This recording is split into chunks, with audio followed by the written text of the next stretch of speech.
entre educación y salud, innovar y formar y transformar.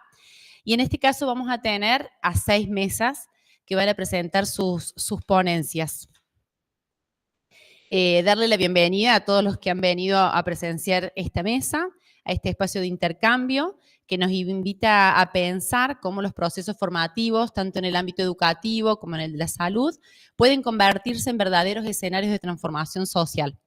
Las ponencias que hoy compartiremos nos acercan a experiencias, investigaciones y reflexiones que desde distintos territorios de América Latina se entrecruzan en una pregunta común: cómo formar profesionales que acompañen, que cuiden, que transformen las realidades sociales desde una perspectiva de derecho. A lo largo de esta mesa recorreremos temas como los desafíos curriculares en la formación médica, la construcción de prácticas inclusivas en la formación docente, los procesos de acompañamientos universitarios, las transiciones educativas hacia la vida independiente y las intervenciones de los equipos de orientación escolar. Todos estos trabajos, en su diversidad, dialogan en torno a un eje central, ¿sí?, que es repensar las prácticas profesionales como espacios de cuidado, de escucha, de transformación, donde la innovación se entrecruza con la justicia social y la inclusión. Les doy la palabra a la primera mesa, a Ani Redig, doctora en educación, y a Rubiolo Paulo Andrea, doctora en educación, que nos traen para compartir en esta mesa el proceso de transición educativa hacia la vida independiente de estudiantes con discapacidad, un estudio teórico entre Brasil y Argentina. Bienvenida Ani, bienvenida Pauli. Bueno, muchas gracias, qué lindo. Ahí está Ani, allá. Bueno, me toca a mí empezar un poquitito comentando cómo surgió esto.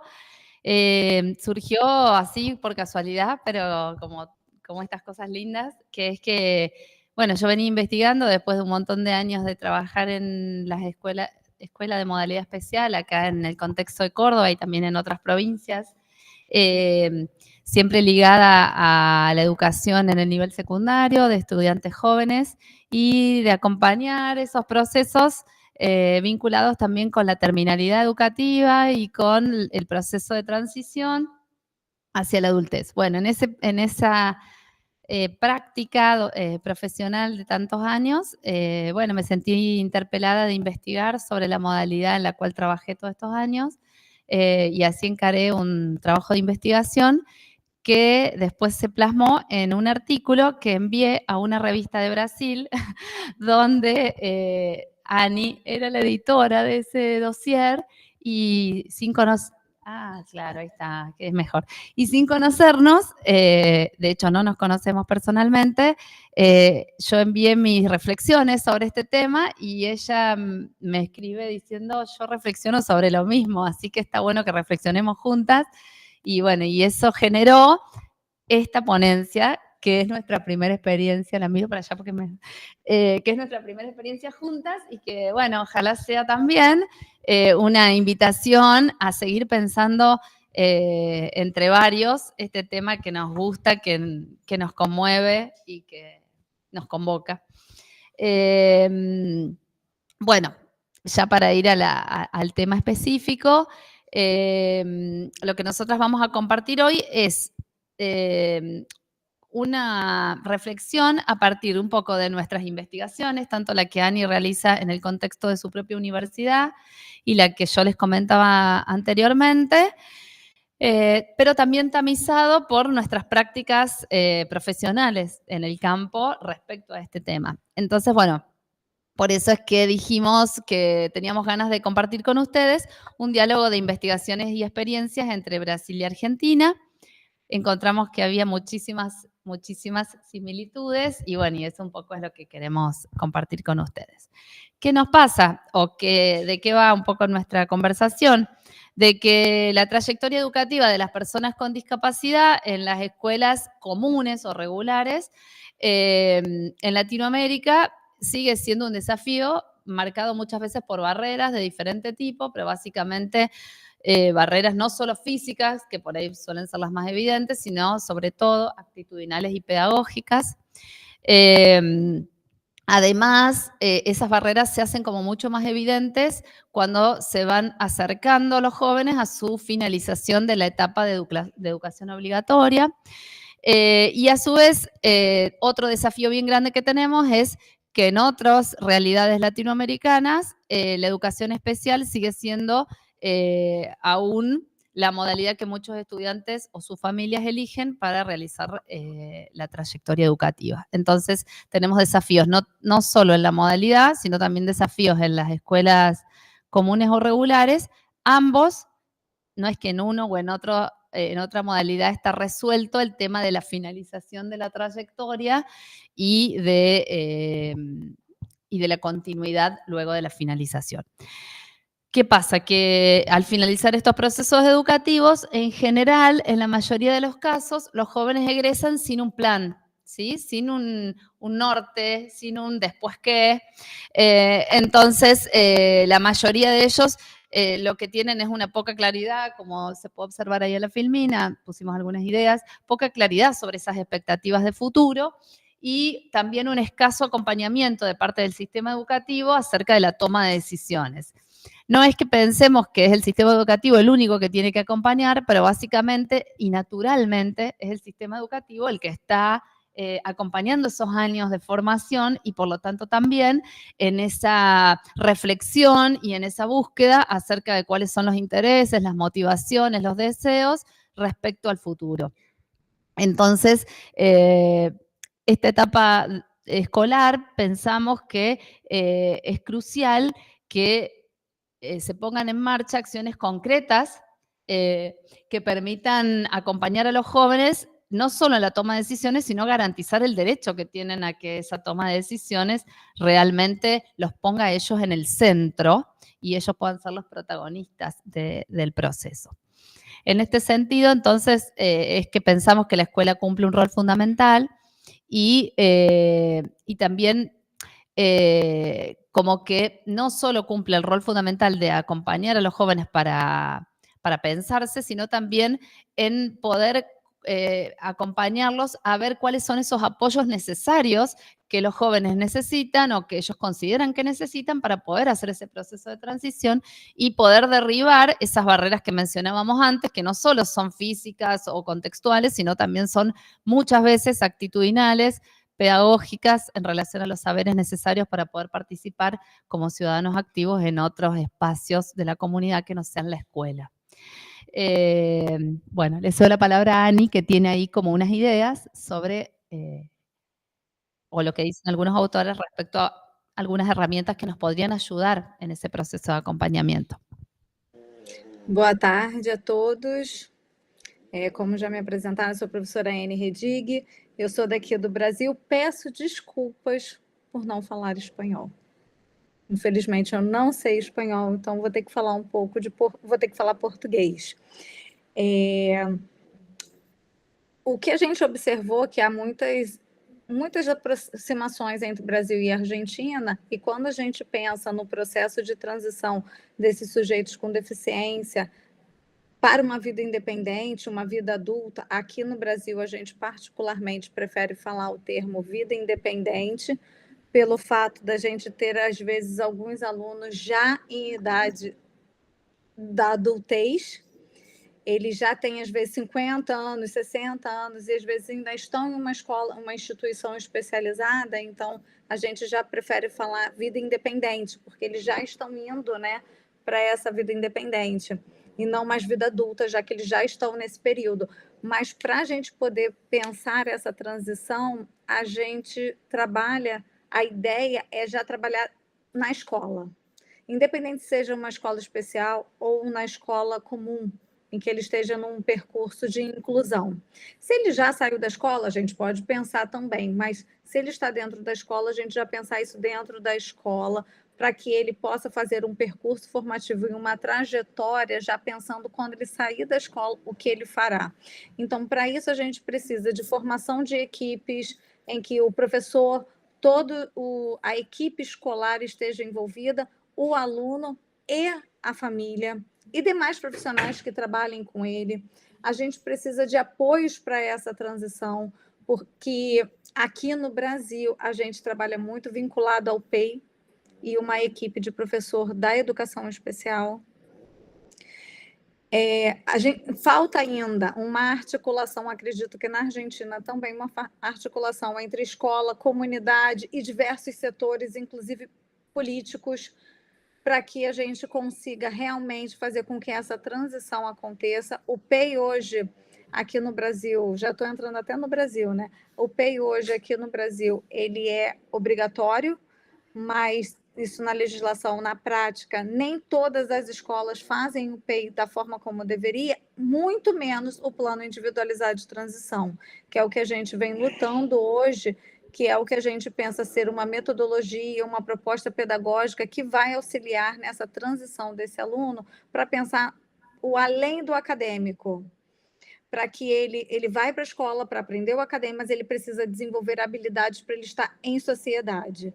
E é a partir desse pitch que a gente começa a pensar, a partir lá dos seus 14 anos, a pensar o desenvolvimento de habilidades para que ele possa estar no mercado de trabalho, numa universidade, ter relacionamentos, enfim, todos os aspectos que contribuem para que ele tenha uma vida em sociedade independente.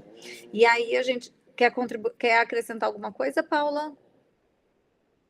Bien, lo que por ahí para retomar un poco en virtud del idioma y también de la rapidez con que Ani hablaba, yo pensaba que nosotras cuando nos pusimos a dialogar sobre esto, encontrábamos en común que las dos veíamos como una problemática, que la escuela tiene un rol importante, como yo decía antes, pero existen pocos instrumentos que nos permitan organizar el acompañamiento hacia ese proceso de transición, sino que queda bastante librado a lo que cada docente, cada institución, cada directivo o cada región también tenga pensado porque no hay nada que esté institucionalizado, sistematizado o propuesto desde la política pública para que se instrumente ese acompañamiento.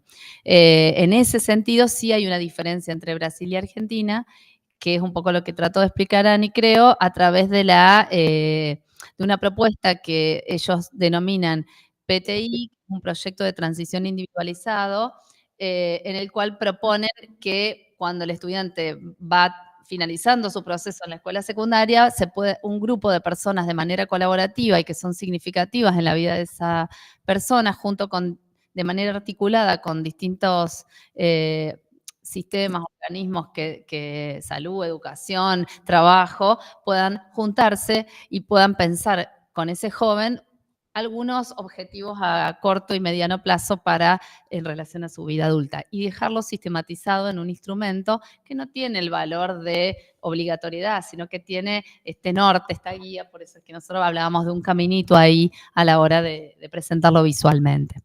En el caso de Argentina, que es lo que me toca decir a mí, o compartir con ustedes, igual que pasó en el contexto brasileño, la Ley de Educación Nacional nos marcó un rumbo cuando dijo, bueno, la modalidad de educación especial es una modalidad del sistema, no es paralela, porque hasta ese momento toda la educación de nuestros jóvenes se circunscribía a una única dimensión, que era la orientación hacia el mundo del trabajo y todo tenía que... y todas las miradas estaban puestas en acercarlos a el mundo del trabajo, pero casi desde una mirada unívoca, en la cual lo importante era que aprendan a hacer actividades manuales, que ocupen su tiempo, o sea, con una mirada absolutamente ocupacional, pero no vinculada a un proyecto de vida. Entonces, la Ley de Educación Nacional, cuando empezó a pensar en los procesos de inclusión y a manifestarlo de manera específica a través de sus artículos, específicamente en el artículo 42 propone esto de la educación para toda la vida. Y si bien eso está referido, lo que nosotras hablábamos con Ani es la tensión que genera la puesta en marcha de eso. Pasaron 20 años de la Ley de Educación y, sin embargo, por más que hablamos de inclusión, en esta etapa en forma particular, esto sigue siendo un pendiente, una deuda, una vacancia. Sí, a todo esto ya pasaron varias filminas. Sí. Bueno, no importa, era para ilustrar. Bueno, además nos pasa en Argentina también que hay mucha carencia, no solo de del proceso, sino también de investigaciones sobre esta temática.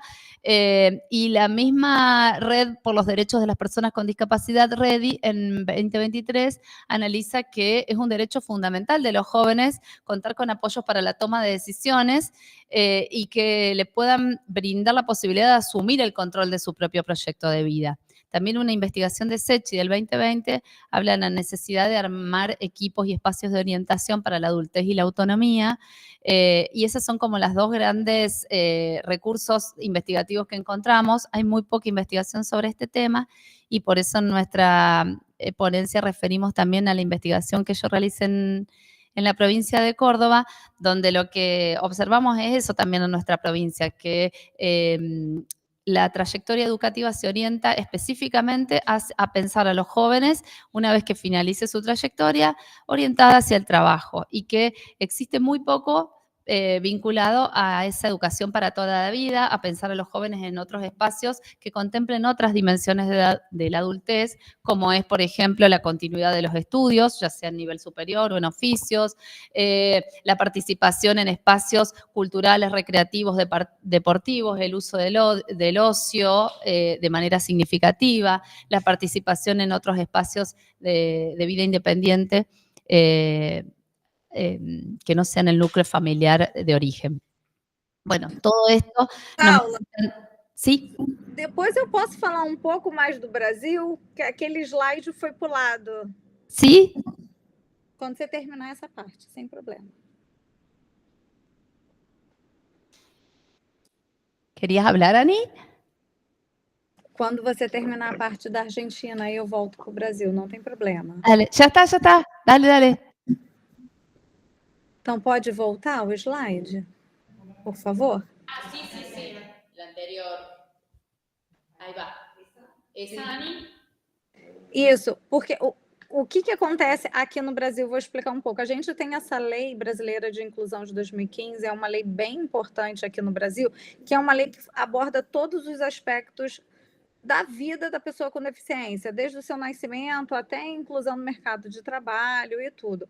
Porém, nem essa lei, que é uma lei mais atualizada, e olha que é de 10 anos atrás, não contempla a questão do plano individualizado de transição.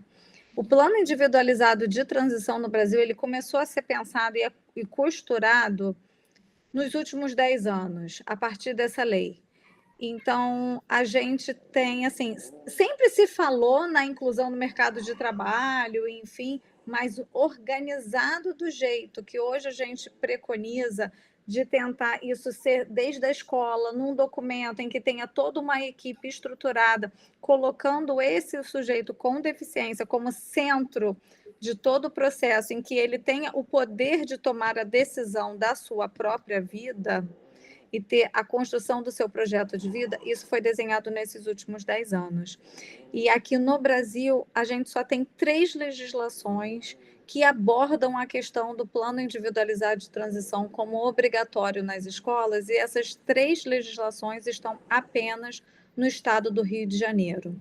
A gente não tem nada a nível nacional aqui no Brasil. Assim, dessas 3, 2 muito influenciadas pelas pesquisas que a gente desenvolve na minha universidade. Então, hoje a gente está iniciando uma pesquisa para entender como essa lei está sendo implementada e quais são as consequências dessa legislação hoje. A gente vai iniciar no município de Rio das Ostras, que é a única que a gente entende, é o único município que a gente entende que está mais estruturado para poder desenvolver o pitch, mas assim, a gente ainda não sabe, porque vai começar essa pesquisa agora para ver se realmente está sendo implementado o pitch, para quem sabe isso ser divulgado para todo o Brasil. Como a Paula disse, aqui a gente não tem um documento oficial para desenvolver esse plano individualizado de transição. A minha universidade, no meu grupo de pesquisa, a gente desenvolveu um documento que seria um documento norteador, algo que, assim, as escolas poderiam se basear para pensar no seu plano individualizado de transição. Em outros países, se a gente for pegar os Estados Unidos, eles pensam muito a transição em 3 pontos: mercado do trabalho, universidade, para os que conseguem chegar na universidade, e eles colocam como se fosse uma vida independente para morar sozinhos, né? Como uma moradia independente.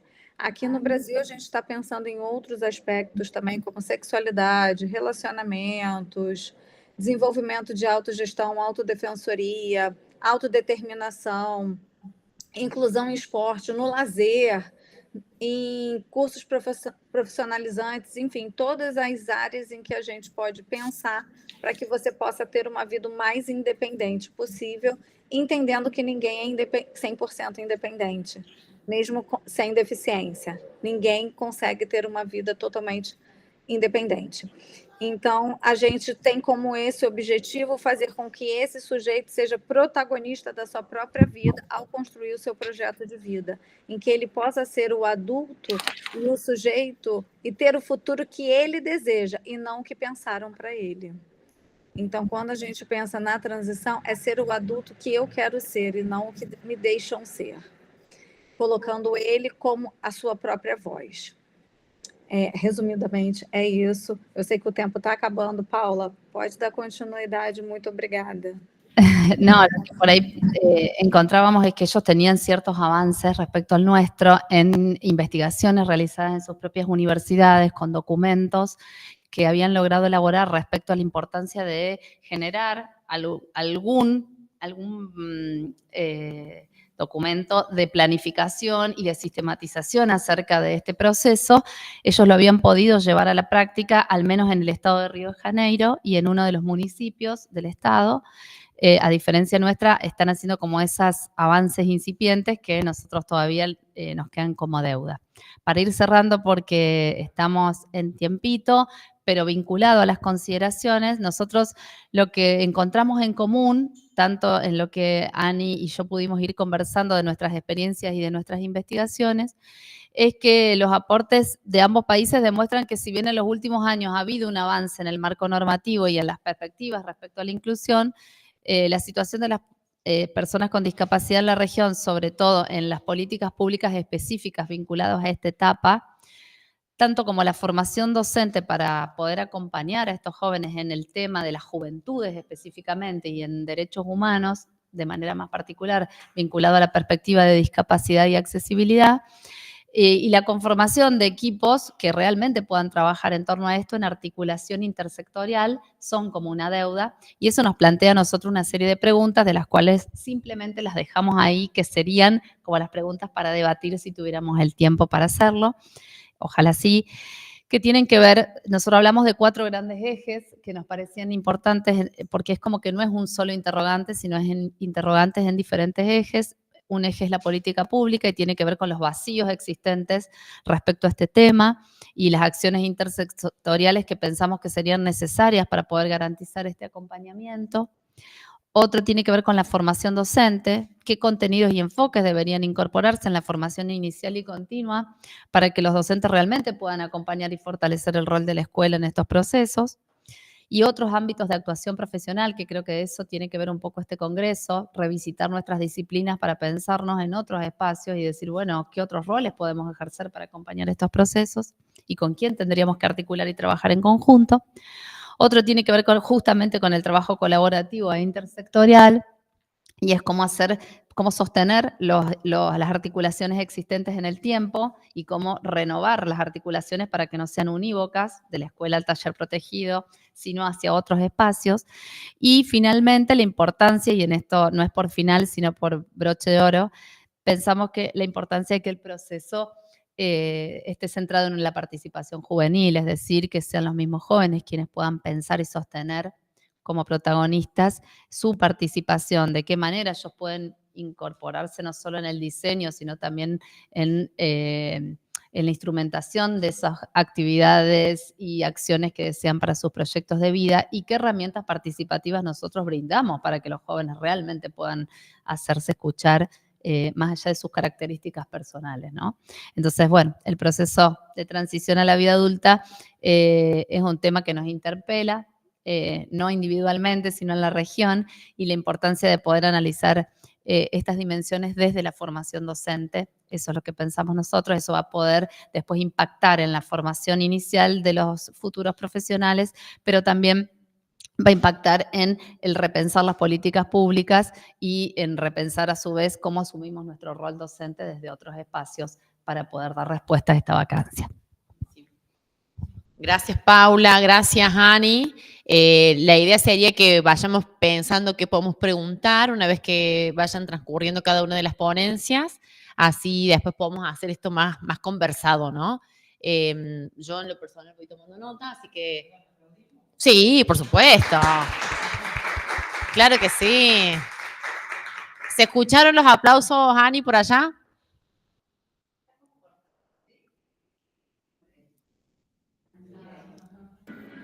Obrigado.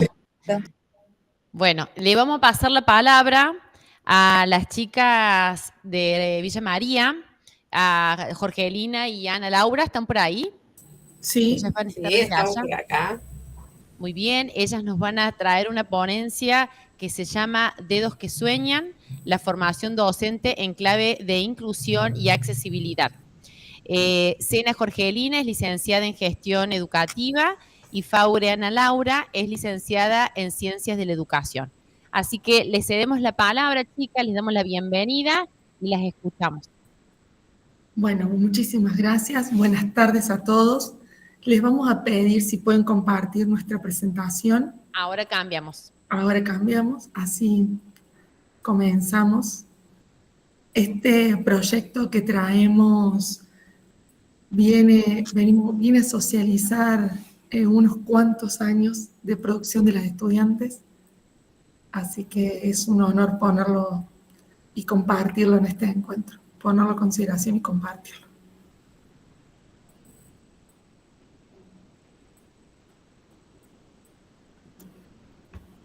Si quieren, mientras les podemos contando.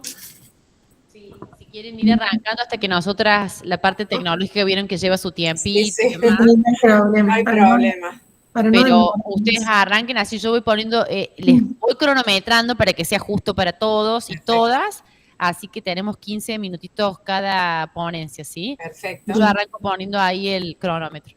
Perfecto, muchas gracias. Bueno, mi nombre es Jorgelina Sena y junto a mi colega Ana Laura Faure somos docentes del Instituto Superior de Formación Docente Víctor Mercante en la ciudad de Villa María, provincia de Córdoba, Argentina.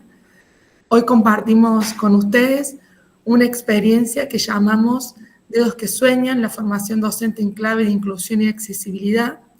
Esta propuesta es una propuesta interinstitucional que nació del deseo de tejer puentes entre la formación docente, la comunidad y la inclusión, convencidas de que educar es un modo de transformar. En relación a eso vamos a la diapositiva siguiente. Este proyecto se desarrolla en conjunto, como allí se advierte, con distintas instituciones de la ciudad, instituciones con una fuerte presencia en la comunidad, como lo son la Biblioteca Municipal y Popular Mariano Moreno, la Escuela Especial Clotilde Sabatini, la Biblioteca Bernardino Rivadavia y el Instituto Superior de Formación Docente de quienes formamos parte.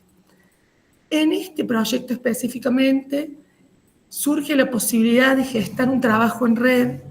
El instituto aportó los marcos teóricos y la orientación teórica y pedagógica, la escuela especial, el compromiso de expertos sobre la discapacidad visual, y las bibliotecas, todo su acervo cultural y material, como así también ofrecieron el acceso a todo lo que tiene que ver con lo regional.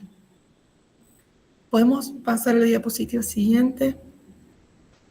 Esta sinergia, podemos decir, interinstitucional, no solo fortaleció el aprendizaje de los estudiantes, sino que también se constituyó en un sentido de pertenencia y compromiso social con la comunidad. Las estudiantes experimentaron lo que Edelstein, una profesional de gran envergadura en la provincia de Córdoba, menciona como complementariedades creativas. Ella dice, son los modos de aprender con otros, en distintos ámbitos y saberes, en una experiencia genuinamente educativa, cuidada y también transformadora. Así, participaron estudiantes del profesorado de educación inicial, del profesorado de educación primaria y de educación especial del instituto.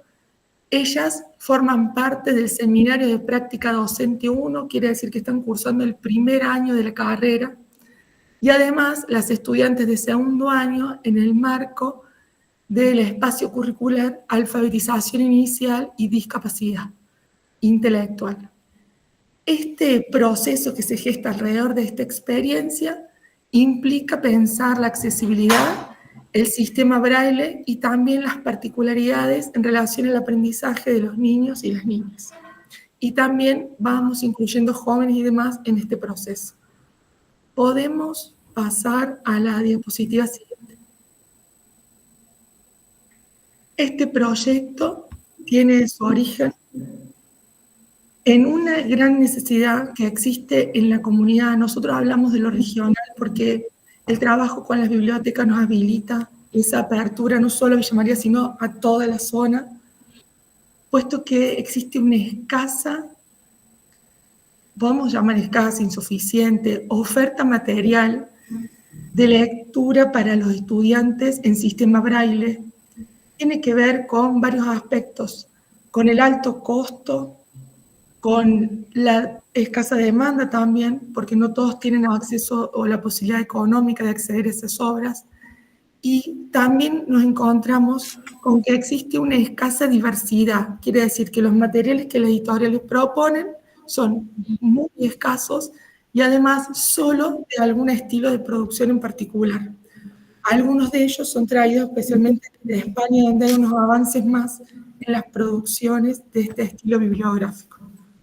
Entonces, esta experiencia tiene que ver con justamente poder crear libros táctiles ilustrados, pensados para personas con discapacidad visual, pero también para que puedan ser ofrecidos a aquellas personas que no tienen discapacidad porque el acercamiento a los niños a este tipo de producciones les interesa. De esta manera, estas obras literarias se basan en autores reconocidos de nuestro país. Para eso también recuperamos a algunos autores regionales, como Edith Becker, donde estamos haciendo ediciones actualmente de sus producciones, con la intención de generar espacios educativos que sean inclusivos. Así, cada estudiante, desde sus posibilidades, desde sus propios estilos y su propio ritmo de aprendizaje, puede acceder a la lectura, puede disfrutarla y alcanzar los aprendizajes que son esperados. Esta propuesta dialoga con las metas que tiene tanto la política educativa nacional, pero también con la política educativa provincial. Y también con el último Plan Nacional de Alfabetización Inicial, que promueve garantizar el derecho de que todos los niños puedan aprender a leer y escribir en contextos diversos. Nosotros les trajimos unas imágenes y después algunas producciones para mostrarles este tipo de materiales que han sido creados. Por ejemplo, uno, luego vamos a mostrárselo un poquito más en detalle. Tiene que ver con, podemos pasar a la diapositiva siguiente. Ahí está. Ahí está. Con ofrecerles a los estudiantes la posibilidad de tener acceso a experiencias formativas significativas desde la formación docente, desde el primer año, pensando en la inclusión como punto de partida, para que puedan reflexionar sobre los procesos de enseñanza y de aprendizaje y puedan diseñar también recursos accesibles para los estudiantes. Y por otro lado, nosotros, los docentes, quienes estamos acostumbrados a trabajar mucho en red, este es un espacio de conversación especialmente también, el trabajo con otras instituciones en colaboración para lograr estas producciones que permiten el acceso a la lectura, resguardan la perspectiva de derecho de que tanto hablamos y hacemos bandera, pero también la transformación social. Le doy la palabra a Anita, que pueda contarle un poquito acerca de este proceso. Bueno, en las diapositivas que siguen ustedes van a poder observar parte de este proceso que tiene que ver con varios encuentros, ¿no?, de trabajo con las estudiantes. distintas acciones que son articuladas y coordinadas y que dan cuenta del desarrollo de este proyecto tan significativo para nosotras, que está organizado en encuentros, en cada uno de los cuales intentamos siempre concientizar a los estudiantes acerca de las necesidades de acceso a los materiales y a los recursos didácticos de los alumnos con discapacidad visual, para que puedan educarse en contextos de igualdad. Por lo general, el primer encuentro tiene que ver con contarles a los estudiantes de qué se trata el proyecto. En ese encuentro les acercamos materiales, distintos materiales en braille, en relieve, libros de lectura, cuentos, revistas, y vamos estableciendo como algunas pautas para tener en cuenta al momento de la elaboración de los recursos, ya sea con las ilustraciones en bidimensión y también en lo que tiene que ver con el sistema braille, ¿no? Hay como un pequeño taller de aproximación a lo que significa el sistema braille, como para que las estudiantes también empiecen a conocer de qué se trata el sistema. Y aprovechamos la oportunidad para mostrarle los materiales que ya tenemos de años anteriores, como un modo de ver por ahí el producto ya terminado. Después las estudiantes se van organizando, el trabajo es grupal para ellas siempre, y eligen, hacen una selección de qué libro es el que van a adaptar. Esa selección implica una lectura del libro, empezar a pensar cuáles son los materiales que se pueden utilizar, qué elementos tienen que construir para realizar la adaptación, porque a lo mejor en la lectura del libro no todo lo que el texto va relatando es necesario construir elementos, ¿sí? De acuerdo al sentido que tiene la historia, es necesario sí adaptar algunos elementos y otros a lo mejor no. Nunca tiene que ver con la foto o con la imagen que está en el libro, sino con aquello que las personas que van a acceder desde el sistema braille necesitan por ahí poder conocer. Entonces, según la característica de los libros, hay varias formas en las que pueden ser adaptados. En algunos casos la adaptación se realiza en el mismo libro. Nosotros ahí después tenemos algunos ejemplos para mostrarles. En otros casos es necesario hacerlo de manera por fuera del libro, ¿no? Se hace un nuevo libro con las hojas en el sistema braille, más los materiales que van adaptando los estudiantes, y muchas veces porque se genera un material muy, muy, muy grande, ¿no? De acuerdo al texto y a los elementos que ellas van construyendo. Entonces, ¿es en el mismo libro o es un libro totalmente nuevo, adaptado? Y el texto está siempre en tinta y está en braille, para también propiciar una posible lectura compartida de estos textos, ¿sí? Que lo puedan usar tanto los niños con discapacidad visual como aquellos niños que son videntes. Y por supuesto este proceso que rápidamente les hemos relatado tiene diferentes instancias de seguimiento, de construcción, de volver atrás, porque bueno, es un proceso de aprendizaje sobre todo, tanto para las estudiantes como para los docentes que participamos en este proceso. Intentamos siempre que haya un acercamiento a esta realidad y que sea un espacio de construcción colectiva, ¿sí? Un espacio en el cual permanentemente interpelamos a la práctica e intentamos favorecer en los estudiantes estos nuevos conocimientos que tienen que ver también con el análisis y con la reflexión sobre una realidad que acontece en las escuelas. Ahí ustedes ven, esa imagen que se ve en este momento es el cierre de uno de los primeros años que hicimos el proyecto, que llevamos todos los libros elaborados por los estudiantes a una escuela primaria, y ahí el niño que está leyendo el libro se los leía a sus compañeros. Jorge, si querés vos retomar. Sumo a esto que vos decís, Anita, este estilo de producción es demandado por las instituciones, reciben pedidos específicos en función de las características de los estudiantes que tienen ese en curso, para que cuando se hacen las rondas de lectura, todos los estudiantes puedan ser pensados con anticipación y tengan disponibles este material para que cualquier persona, cualquier niño pueda tener acceso. Advertimos que no solo los estudiantes con discapacidad pretenden acceder a ellos, porque justamente es un material que les llama mucho la atención, por ejemplo, que tenemos uno, sino que otros estudiantes sin discapacidad también, porque ayuda a la comprensión de lo que se ofrece en relación a la lectura.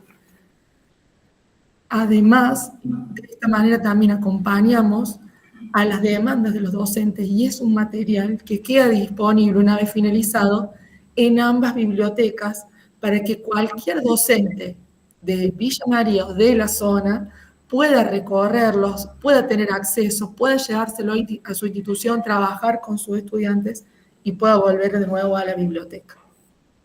Si pasamos a la diapositiva siguiente, no sé si Anita nos quedó algo más de los procesos allí. No. Algunos sustentos teóricos sostienen este proyecto, que se desarrolla a lo largo del año, implica pensarlos todo el tiempo. Cada decisión que toma se sostiene en el marco de estas categorías conceptuales que allí se ofrecen. Estos lentes teóricos nos permiten analizar, comprender y significar cómo se va gestando esta experiencia educativa, tener en cuenta qué decisiones se toman. Ninguna de esas categorías que allí se denuncian de manera instrumental, sino que todo el tiempo se ponen en diálogo con lo vivido, con el modo en que se reflexiona, y como decía Anita, se retroalimenta permanentemente sobre la práctica, ¿no? Allí la reflexión es una práctica sistemática. La primera categoría que habla en relación a la experiencia, la Rosa nos dice, la experiencia es algo que nos pasa, nos atraviesa, nos transforma. La emoción que a nosotros nos genera ver cuando un estudiante tiene acceso a un material pensado especialmente para él, donde se lo piensa de antemano, se piensa sus posibilidades y se garantiza el derecho a la educación, genera esto que tanto pregonamos, ¿no?, en la democracia, y en realidad, y lo vemos en los estudiantes en esas prácticas genuinas, como por ejemplo este proyecto. Eso que escuchan mucho en el profesorado, lo ven hecho cuerpo en este tipo de proyectos. Perdón, Jorge. Les interrumpo un poquito, pero ya estamos en hora, si quieren ir cerrando. Bueno. Allí quedan, podemos decir así como rápidamente, intervenimos en contextos que son reales. La práctica es situada, una práctica que es social y se vincula con lo colectivo todo el tiempo. Recuperamos las políticas educativas provinciales, como dijimos hace un ratito, y nacionales, y pensamos la inclusión como parte educativa y la riqueza pedagógica en relación a pensarlos de un compromiso ético y político en relación a la igualdad de oportunidades para que todos tengan acceso. Y también una cuestión muy importante, permite problematizar. Cuando recuperamos a Freire decimos, bueno, problematizamos la práctica, es una práctica que sea de una transformación social, una práctica de libertad, para formar esto que la ley nos profesa en relación a esta formación de docentes críticos. Y bueno, el aprendizaje significativo por lo que va generando este tipo de práctica, lo que encarna esta experiencia concreta, la diversificación en relación a pensar otros materiales, otros recursos distintos. Y allí también esta idea de la vuelta sobre sí de Ferri, que es muy valiosa cuando nosotros pensamos no solo para los estudiantes con discapacidad, sino también lo que genera al estudiante en formación, volver a pensar y repensar una vez los materiales que utiliza, cómo eso garantiza acceso, cuáles serían las mejores opciones entre distintas que se ofrecen. Y también esta idea de trama. Desde primer año habilitamos la posibilidad de que los estudiantes tengan el acceso de trabajar con otras instituciones y armar esta gran red que sostiene lo que implica hoy enseñar en las escuelas. La diapositiva que sigue es muy cortita, tiene ahí... Esa imagen refleja a una mamá con discapacidad visual que le está leyendo el cuento a su hija en una actividad que propuso la biblioteca municipal. Y la pusimos porque nos parece primero una referencia a este proyecto como algo sociocomunitario muy importante, y también como es de libre acceso no solo para trabajar dentro de las escuelas, sino en los espacios públicos de la ciudad, que también generan estas experiencias, que como dice ahora la última diapositiva, son acciones minúsculas de un incalculable porvenir. Lo pensamos desde ahí, desde pequeños gestos que nosotros desde nuestro espacio podemos generar, podemos construir, podemos ayudar a nuestras estudiantes a que también lo puedan poner en práctica en su futuro como docentes. Jorgelina, Ana, muchísimas gracias. Las aplaudimos fuerte desde acá. Y seguramente que hay alguna preguntita que podamos después hacerles para cuando pasen todas las ponencias. Gracias, chicas. Vamos a pasar a la ponencia número 3. Están ahí Betsabe y me parece que apareció Marisela. ¿Están ahí? Ellas están desde México. Sí, aquí estamos. Bien, bueno, bienvenidas. Las presento. Aquí se encuentra Rocha Medina Joana Betsabe. Sí, aquí está. Ahí está. Y Romo Pérez Marisela. Betsabe es estudiante de la Maestría de Educación de la Universidad Autónoma de Baja California. Y Romo Pérez Marisela es responsable del área de orientación educativa y psicopedagógica de la misma universidad. Ellas traen para compartir con nosotros hoy la ponencia que se denomina Permanencia de estudiantes que ingresan por segunda opción a la carrera en la Universidad Autónoma de Baja California. Les damos su tiempo para que nos traigan su ponencia. Bienvenidas. Gracias. También se encuentra la doctora Porfiria aquí con nosotros. ¿Perdón? También se encuentra la doctora Porfiria. Ah, perdón, pensé que no estaba. Perdón. Entonces también la vamos a convocar a la doctora Bustamante de la Cruz, Porfiria del Rosario. Bienvenida, mil disculpas. No, no se preocupe, muchas gracias y buenos días por acá. Bueno, ahí estamos buscando la presentación. Ahí está, perfecto. Y les damos la palabra, chicas, bienvenidas. Gracias, buenos días. El día de hoy les vamos a presentar pues este trabajo que es la permanencia de estudiantes de segunda opción de carrera de la Facultad de Pedagogía e Innovación Educativa. ¿Podemos ir a la siguiente, por favor? Este proyecto nace porque en la universidad no todos los aspirantes logran ser admitidos en su primera opción de carrera. Es el caso de estudiantes que anhelan ingresar a medicina, odontología, facultades de ciencias de la salud y no son aceptados. Entonces, la universidad permite un proceso de reubicación en donde ellos pueden elegir una segunda opción de carrera y reubicarse para esta segunda opción. ¿Cuál es el problema o la situación? Que los estudiantes deciden reubicarse a una carrera diferente a la que era su primera opción, que es el área de educación, que es las carreras que se encuentran dentro de la Facultad de Pedagogía. Entonces, estos estudiantes, al llegar a una nueva licenciatura que no era la que querían, se ha demostrado que durante los primeros semestres en la universidad de manera general existe una tasa de deserción del 7% y de reprobación del 25%. Así, en el primer periodo y en el segundo periodo, una tasa de deserción del 9% y una tasa de reprobación del 31%. Seguimos a la siguiente, por favor. Entonces, pues, ¿de qué manera se puede ayudar o podemos ayudar a estos estudiantes o saber qué era lo que estaba sucediendo? Investigamos cuál es el acceso y permanencia de la educación superior, la propuesta de un modelo de orientación psicopedagógica para las universidades y la elección de carrera. Y nos encontramos con que no en todas las universidades permiten este proceso de admisión. Es único solamente en el Estado de México, en Tijuana, son lugares, en Baja California, son lugares que tienen este proceso de admisión que les permiten a los estudiantes, a los aspirantes que no fueron admitidos en su primera opción, ir a una nueva, elegir una nueva carrera.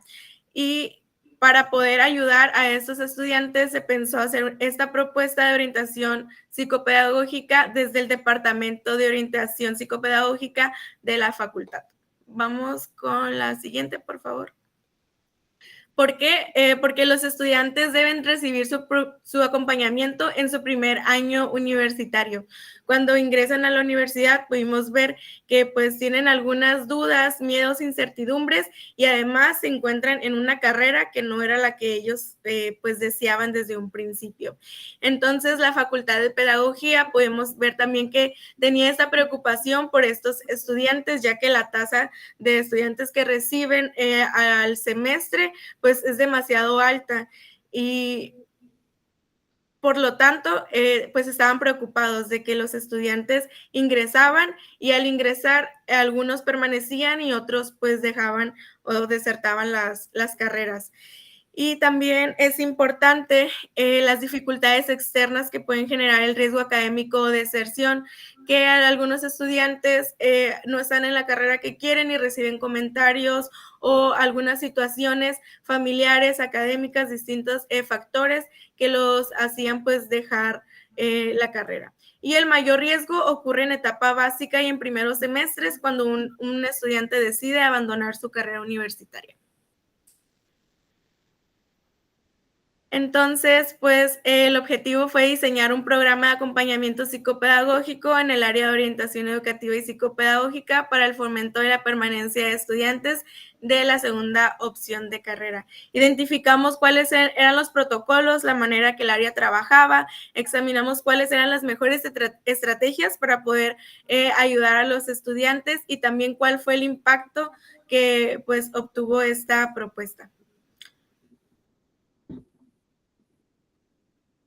Le podemos dar a la siguiente, por favor. Algunos de los marcos teóricos que tuvimos durante ese trabajo fue la permanencia universitaria, porque es muy común que cuando se habla de permanencia universitaria, al mismo tiempo, pues se habla de la deserción universitaria y todo se vuelve como en un enfoque pues muy negativo y aquí tratamos de que la permanencia universitaria se viera desde un enfoque positivo de que los estudiantes sí pueden lograr permanecer dentro de la universidad aunque no estén en una carrera que era su primera opción, por medio del apoyo psicopedagógico y pues también lo que es la segunda opción de carrera. Continuamos. Entonces, para lo que hicimos, primero se hicieron entrevistas semiestructuradas y observaciones a los participantes. De los estudiantes que ya habían entrado anteriormente a la facultad, la primera muestra era como de 80 estudiantes a los que ya estaban en semestres más avanzados, ellos ya estaban en carrera, entraron por segunda opción, pero ellos ya estaban estudiando en una de las carreras y se les convocó para saber si querían participar pues en esta investigación y obtuvimos 6 entrevistas, de las cuales fueron algunas individuales y otras grupales y de esta manera pues pudimos obtener la información así como la entrevista a la orientadora responsable de la facultad y la jefa de la responsable de orientación. A partir de este trabajo de investigación, podemos dar a la siguiente, por favor. Obtuvimos el siguiente sistema de categorización. Nos dimos cuenta del primer paso es el proceso de reubicación, este proceso que la universidad permite y que da a los estudiantes. Entonces tenemos estudiantes de segunda oportunidad y estudiantes de segunda oportunidad que tienen algunas competencias de adaptabilidad para poder mantenerse durante su primer etapa de educación.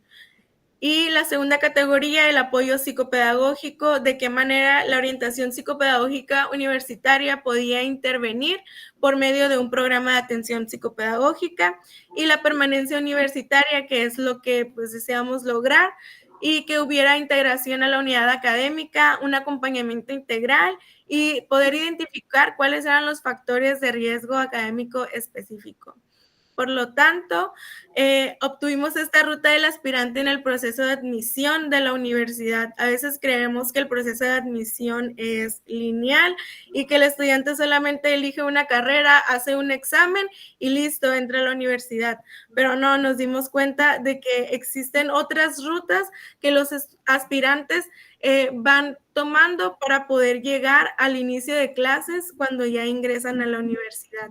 En este caso, los estudiantes pueden hacer su primer examen, elegir una carrera y pueden no ser aceptados y ellos tienen la oportunidad de decidir si se cambian a otra universidad o si eligen alguna de las opciones de las carreras que tienen espacios disponibles para aceptarlos. Entonces el estudiante hace un proceso que se llama subasta, en donde vuelven a promediar los mejores puntajes que obtuvieron del examen y son ingresados a una segunda opción de carrera, y el estudiante todavía tiene la decisión de decidir aceptar o rechazar esta segunda opción de carrera, y si la rechaza tiene la oportunidad de decidir una tercera opción incluso de carrera para poder ingresar a la universidad. Entonces, con esto nos dimos cuenta que los estudiantes que recibimos en la Facultad de Pedagogía en ocasiones no es su primera ni segunda opción, sino que podemos recibir estudiantes que están en una tercera opción de carrera, que es muy diferente a la primera y segunda que tenían al principio. Podemos ir a la siguiente, entonces. La propuesta de intervención psicopedagógica es este protocolo de atención a estudiantes de segunda opción de carrera de la Facultad de Pedagogía. El objetivo fue implementar un protocolo para poder darle seguimiento a los estudiantes, poder identificarlos y saber de qué manera podíamos ayudarlos por medio de este acompañamiento psicopedagógico. Podemos avanzar a la siguiente. Se hizo un pilotaje en el cual estuvo la identificación y el registro de los estudiantes cuando ingresan a la universidad. De manera general, tienen un curso de inducción e integración a la universidad, y en este curso pudimos identificar quiénes eran los estudiantes que habían ingresado por segunda opción de carrera, y se hizo la apertura de un expediente en el área de orientación para poder tener mayor control y poder tenerlos identificados.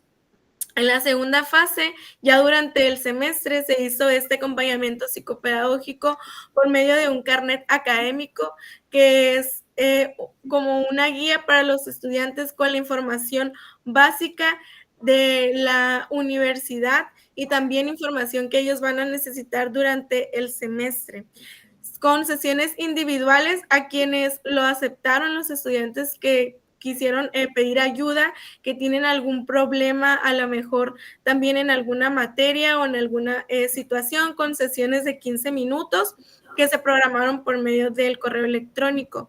Y también decidir con los estudiantes la frecuencia de estas sesiones, si querían continuar ellos o si ya nada más con una sesión era suficiente, así como la evaluación y seguimiento a través de pues un formulario que se les hizo a los estudiantes para conocer su experiencia y una bitácora de seguimiento de parte del Departamento de Orientación. Podemos ir a la siguiente. Entonces, nos pudimos dar cuenta que la permanencia de los estudiantes que ingresan por segunda opción de carrera no solamente lo podemos explicar por factores académicos o administrativos, también existen los factores emocionales, su elección de carrera, qué son los deseos, los gustos que ellos tienen, y que incluso la ruta que a veces ellos eligieron por primera opción, pues no ingresaron, pero tuvieron la oportunidad de ingresar a una nueva carrera. Y los relatos estudiantiles evidencian que el primer semestre es decisivo para su permanencia. Los estudiantes, si en este primer semestre se dan cuenta que no es lo que les gusta por alguna materia, por a lo mejor las clases pueden llevar presenciales o virtuales, y si ellos no se logran relacionar o cementar sus bases, desde el primer semestre, los estudiantes desertan. Y algo que para mí es muy importante es que ingresar por segunda opción de carrera no debe verse como un fracaso, sino como una oportunidad para replantear el proyecto profesional. A veces conocemos las carreras que todo mundo menciona, medicina, derecho, o profesiones que son ya muy reconocidas, incluso a nivel internacional, pero todas las universidades han creado otras propuestas de carrera, como es el caso de que en la Facultad de Pedagogía está la carrera de psicopedagogía, una carrera que sabemos que a nivel internacional no es muy reconocida. Entonces, si estudiantes llegaron a esta facultad para estudiar psicopedagogía, yo no lo veo como un fracaso, sino como una oportunidad de que la psicopedagogía ha ido avanzando. Entonces, para mí es muy importante que los estudiantes que ingresan puedan tener esa sensación de que llegaron a un lugar no porque reprobaron un examen, sino porque están conociendo una nueva carrera, un nuevo lugar para poder estudiar. Y le quiero dejar el lugar a la doctora Porfiria o la doctora Marisela por si gustan agregar algo más. Hola, buenas tardes. Días por acá. Sí, a mí me gustaría agregar que desde la Facultad de Pedagogía e Innovación Educativa, pues está haciendo esta iniciativa para que sea a nivel institucional, para que todas y todos los estudiantes que busquen una posibilidad para continuar sus estudios, pues tengan el acompañamiento pertinente y oportuno para que tengan una trayectoria exitosa. Y bueno, creo que sería todo de mi parte.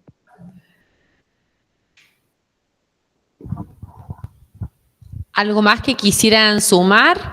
Les queda un minutito. Bueno, si es así, está bien. Quería ser muy breve. Pues también me gustaría mencionar que, felicitar a Betsabe porque es un estudio que hicimos en su maestría en educación, y sobre todo que esta investigación se hizo a partir de su segundo semestre, porque en el primer semestre se tenía como objetivo trabajar con estudiantes de secundaria, pero a partir de lo que ella estaba revisando y estábamos trabajando de la mano sobre esta problemática que tienen la deserción de estudiantes que ingresan como segunda opción de carrera, pues vimos, lo que está proponiendo Betsabe es muy aplicable a nivel universitario, sobre todo porque hay esta ausencia de un acompañamiento psicopedagógico destinado para la parte meramente pedagógica, ¿no? Al menos en las personas que conozco en estos departamentos se centran más en las partes pues de conflictos emocionales. Entonces, se está dejando de lado este tipo de trayectorias o acompañamientos más pertinentes para que los estudiantes pues no desistan en el transcurso de los primeros semestres de su formación. Muy bien, chicas, perfectas, han llegado con el tiempo justo. Muchas gracias, les damos otro aplauso.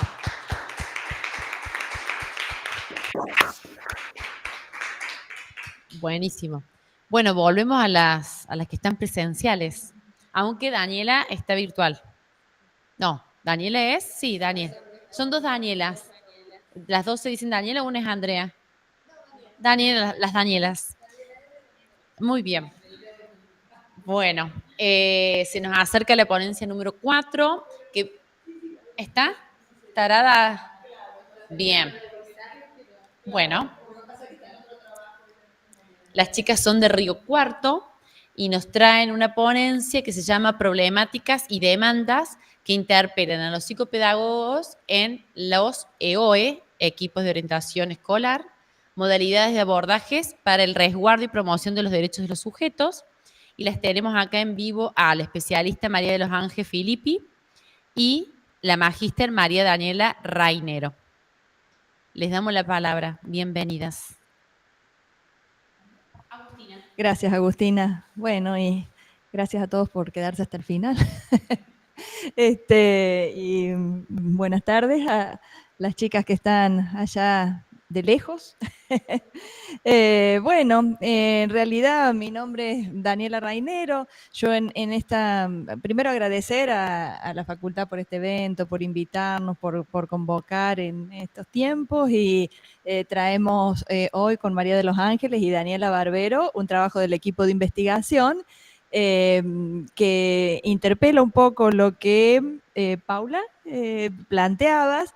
Y mañana, yo en este trabajo estoy acompañando como directora del proyecto de investigación, pero avísame a los 5 minutitos, así después va a tener más la palabra María de los Ángeles.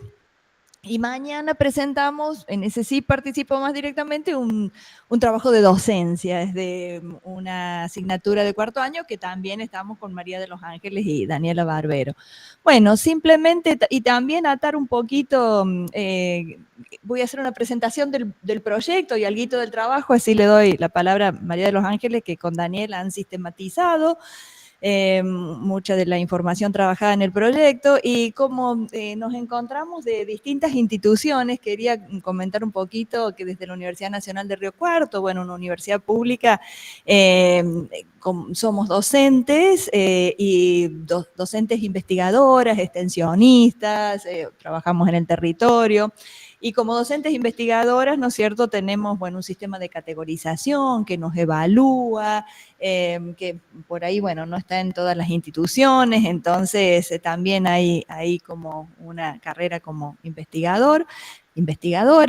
En el proyecto que hace varios años compartíamos con otras docentes que ya se han jubilado, el proyecto de investigación que está subsidiado por la Secretaría de Ciencia y Técnica de la Universidad Nacional de Río Cuarto se denomina la intervención psicopedagógica en los equipos de orientación escolar, tejiendo tramas entre lo singular y lo institucional. Ahí se inscribe este trabajo, ¿no es cierto? Es decir, bueno, desde los proyectos de investigación producimos, ¿no es cierto?, información, conocimiento sobre todo, y contarles que en este proyecto también participa una becaria de grado, ¿sí?, Paula Bota, y una becaria de posgrado, que fue nuestra graduada, Melissa Cabral, que ella está haciendo una especialización en asesoramiento educativo en la Universidad Nacional de Comahue y también aporta al proyecto. Bueno, el aporte de las becarias y de lo que venimos investigando ya en el proyecto anterior tiene que ver con la intervención psicopedagógica en los equipos de orientación escolar. Básicamente a nosotros nos preocupa y pretendemos, ¿no es cierto?, realizar investigación psicopedagógica para producir conocimiento, para fundamentar este conocimiento, generar nuevas preguntas y producir conocimiento para visibilizar nuestra profesión. Lo que decías, Paula, a veces la ausencia de políticas públicas o las buenas intenciones y los buenos deseos de las leyes, de la Ley de Educación Nacional, provincial, las propuestas del Consejo Federal de Educación, pero que después no se materializan en las instituciones públicas. Entonces, en nuestra primera investigación, exploramos acerca de la intervención psicopedagógica en los equipos de orientación escolar en la ciudad de Río Cuarto, y advertimos que la presencia de estos equipos, cuando hablamos de equipos de orientación escolar, nos referimos a equipos de profesionales, no a la intervención de psicopedagogo en la escuela, unipersonalmente, ¿no? Bueno, entonces las conclusiones son que estos equipos en la ciudad de Río Cuarto están presentes en la escuela pública, en la escuela privada, ¿sí?, en la escuela pública de gestión privada, así le llamamos, ¿no? Mientras que en las escuelas de gestión oficial hay ausencia de estos equipos. Y sí, después tenemos equipos territoriales como los EPAE, pero bueno, hay un equipo que atiende a todas las escuelas de Río Cuarto, más a las de la región, 160 escuelas son, ¿no es cierto? Entonces, bueno, nos interesa continuar con la investigación para visibilizar, no solamente marcar la ausencia, sino que nos interesa investigar para ver si estos equipos realmente generan inclusión, contribuyen, ¿no es cierto?, con la escuela a promover inclusión educativa, contribuyen con acompañar a los docentes, acompañar a la institución y promover intervenciones subjetivantes, prácticas de cuidado. Y en esta investigación, ahí está la Dani, no, en esta investigación avanzamos con la colaboración de la Federación Argentina de Psicopedagogos, digo la colaboración porque avanzamos a explorar qué pasa en otras provincias, ¿no es cierto? ¿Qué pasa con los equipos de orientación escolar y la intervención psicopedagógica? Es decir, la participación de las psicopedagogas en estos equipos, conjuntamente con psicólogos, trabajadores. Ya hasta los 5 minutos. Bueno, Perfecto, perfecto. Entonces, no, y estaba contando algo de la metodología. Esa fue la metodología, ¿no es cierto?, de avanzar, a explorar qué estaban haciendo en otras provincias. Y a partir de allí, María de los Ángeles les va a sistematizar y a compartir algunas categorías que se desprenden de este trabajo que se denomina problemáticas y demandas, bueno, que interpelan a los equipos de orientación, que interpelan a los psicopedagogos en los equipos de orientación escolar, modalidades de abordaje para el resguardo y promoción de los derechos de los sujetos. Así que... Bueno, continuamos.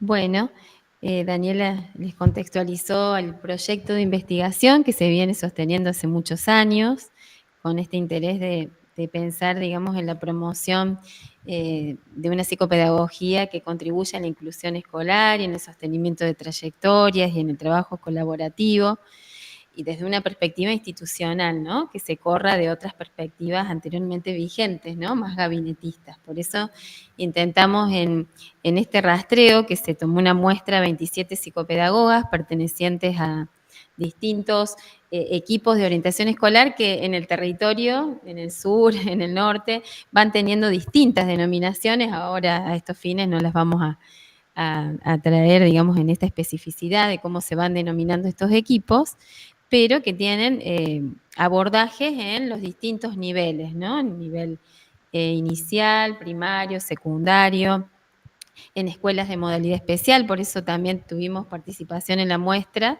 de psicopedagogas trabajando en equipo con otros profesionales del campo, en algunos casos con psicomotricistas, con psicólogos, en algunos casos también fonoaudiólogos, ¿no? O sea, una diversidad de profesionales afines conformando estos equipos, y también teníamos que hacer esta distinción, que estas psicopedagogas podían trabajar en modalidad de nivel, en modalidad especial, formando parte, digamos, siendo equipos al interior de las escuelas, ¿no?, un equipo constituido para esa institución en sí, o formando parte de equipos territoriales, ya dependiendo de, más que nada, de los ministerios de educación de la provincia. Tratamos de ir haciendo, digamos, en este acercamiento que nos permite la investigación, al recabar información de qué funciones llevaban adelante estos profesionales en los equipos de orientación escolar, qué demandas atendían. Intentábamos, bueno, comprenderlos y vincularlos, ahí podríamos avanzar. Ya después vuelvo a lo teórico porque es una ida y vuelta, ¿no? Nuestra idea era considerar si había distinciones en las demandas y funciones que llevaban adelante los equipos al interior de la escuela como los territoriales. ¿Sí? Eso fue como una primera categoría que construimos en esta instancia y a los fines de este trabajo, entre otras múltiples categorías que fuimos construyendo. Hicimos una delimitación para compartirles en este momento. También nos interesaba conocer, a partir de los enunciados de las psicopedagogas, cómo retrabajaban a partir de estas demandas y pedidos en las instituciones los abordajes que llevaban adelante, ¿no?, los planes de trabajo, y ahí distinguíamos las formas de nombrar sus tareas y sus funciones, y podíamos advertir posicionamientos que se acercaban más a un enfoque más institucional o gabinetista. Ahí vuelvo a las referencias teóricas, ¿no? Cómo entendemos desde nuestro equipo la inserción del psicopedagogo en las escuelas, ¿no? Trabajando desde una trama, desde un trabajo colectivo, ¿no? Desde una trama donde todos son corresponsables para sostener los procesos educativos, acompañar trayectorias, atender a las necesidades y singularidades de cada institución, construyendo distintos dispositivos, ¿no?, de abordaje, donde la escuela asume, digamos, con responsabilidad las urgencias y de todo orden, no solamente pedagógicas, sino subjetivas, que van irrumpiendo en las escuelas. Allá vamos a ir comentando qué es lo que nos plantean como las principales demandas las profesionales. Entendiéndolo desde esta perspectiva, nos interesa justamente que haya, digamos, esta posibilidad de pensar en la intervención en los EOE desde un posicionamiento crítico, colaborativo, ¿no?, que busca tender redes con otros, con otras instituciones, para poder llevar adelante la mejora educativa, las situaciones, digamos, de inclusión, el sostenimiento de trayectorias. Y en este primer estudio nos encontramos con transiciones, ¿no? Entre esta perspectiva, digamos, que se va vislumbrando en la mayoría de los equipos, pero que persisten también posiciones más gabinetistas, ¿no? Que tiene que ver con un modo más tradicional de abordaje, donde la mirada está puesta en las problemáticas individuales, ¿no? Donde se deposita en el sujeto o se lo hace, digamos, portador de ciertos déficits que si bien pueden presentarse, se realizan prácticas más que nada de derivación o de poner afuera de la escuela la resolución de estas situaciones, ¿no?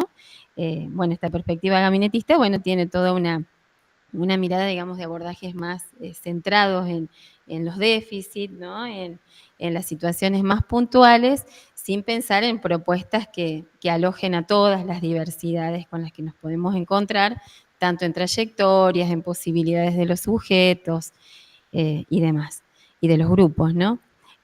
Por eso es que fundamentalmente en las referencias teóricas, ¿no? con las que nos apoyamos, bueno, nos apoyamos en estas perspectivas que son contextualistas, de la psicología educacional, la pedagogía social, el psicoanálisis, la filosofía, la política educacional, que nos permiten entender los alcances que pueden tener las intervenciones psicopedagógicas desde los EOE cuando se trabaja desde esta perspectiva institucional, ¿no? Que tiende a recibir y alojar a todos en sus diversidades y posibilidades.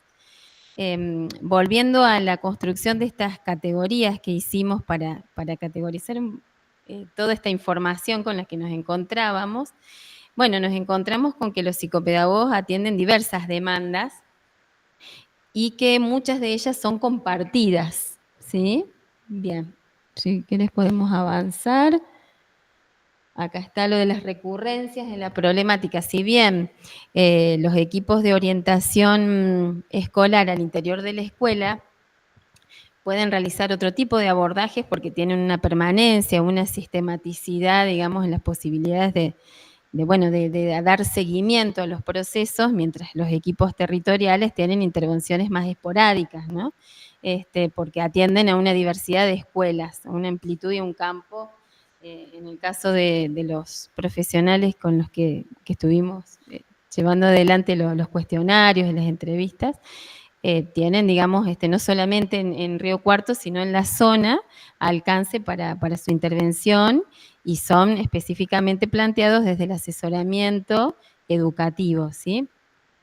Si bien hay especificidades en lo que asumen, digamos, como problemáticas y son convocados estos equipos, encontramos que hay similitudes en las problemáticas, ¿no? Que atienden, que tiene que ver con esto, ¿no? Atienden a problemáticas y demandas que tienen que ver con el seguimiento de trayectorias educativas por las discontinuidades, repitencias, sobriedad, ausentismo, problemáticas de conducta, ¿no? De aprendizaje en general, acompañamiento a procesos de inclusión.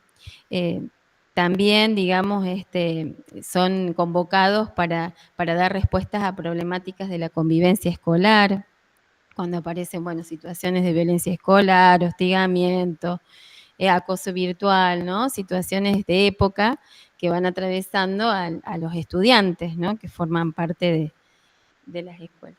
¡Ay! No pude avanzar.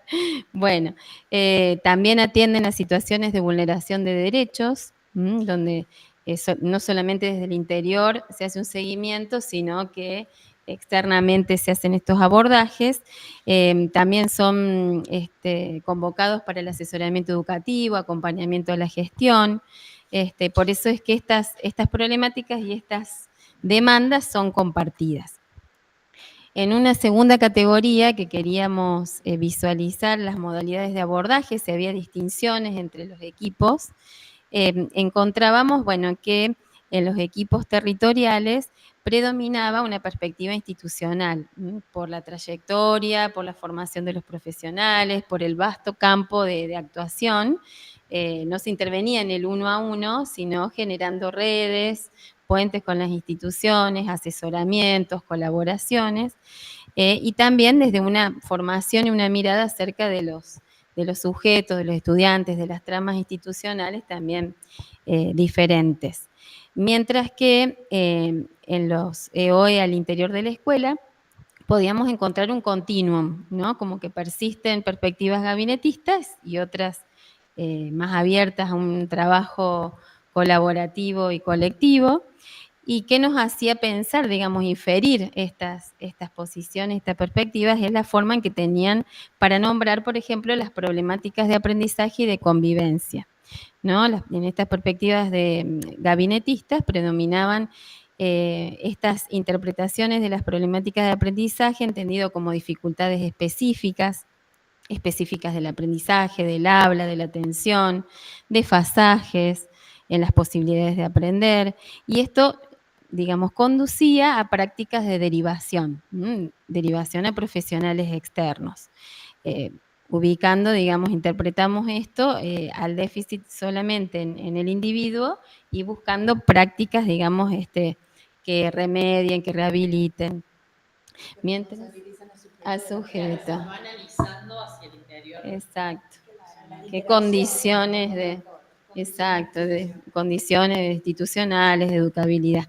Mientras que en las perspectivas que encontrábamos o abordajes institucionales, encontramos otra mirada, otra forma de intervenir. Los problemas de aprendizaje se los considera desde necesidades singulares o de acompañamiento a trayectorias educativas singulares, así lo nombran las psicopedagogas. Resuenan expresiones como acompañar, articular, sostener, lo que conducía a elaborar proyectos institucionales a modo de talleres, ronda de convivencia, tutorías, propuestas artísticas, pedagógicas, convivenciales, lo que da cuenta de esfuerzos colectivos para sostener dentro de la trama escolar estas problemáticas. Lo mismo sucede si analizamos los enunciados en torno a problemáticas emocionales o convivenciales. Desde una perspectiva gabinetista aparecían enunciados como patologías individuales de salud mental, derivaciones específicas, ¿no?, a profesionales de la salud mental, mientras que en profesionales con una mirada más abierta al trabajo y a la implicación de la institución, aparecían esto de entender, en vez de patologías, situaciones de padecimientos subjetivos, en vez de medicar, tratar de alojar y de trabajar en red con otros equipos de salud mental, buscando formas de sostener y acompañar estas singularidades o manifestaciones subjetivas que se están presentando en las escuelas. Bueno, está bien. Entonces, bueno, lo que íbamos encontrando esto, que hay una tendencia, que subsisten estas perspectivas. Consideramos la importancia de generar también diálogos entre los psicopedagogos que forman parte de la muestra, de la investigación, que han colaborado en brindarnos información. Vamos a continuar profundizando en narrativas de procesos de abordaje completos, ¿no?, donde podamos ver distintas instancias, podremos analizar distintas instancias de un proceso de intervención y ponerlos en diálogo para compartir, ¿no?, inquietudes, dificultades, ¿no?, en esto del oficio, ¿no?, de ser parte, digamos, de profesionales en trabajo con otros dentro de las instituciones. Creo que eso también abre puertas para seguir repensando los alcances de nuestra función, las revisiones y las perspectivas que nos permiten alojar y sostener los procesos educativos y a los sujetos de la educación. Porque no conté la metodología, pero 2 palabras.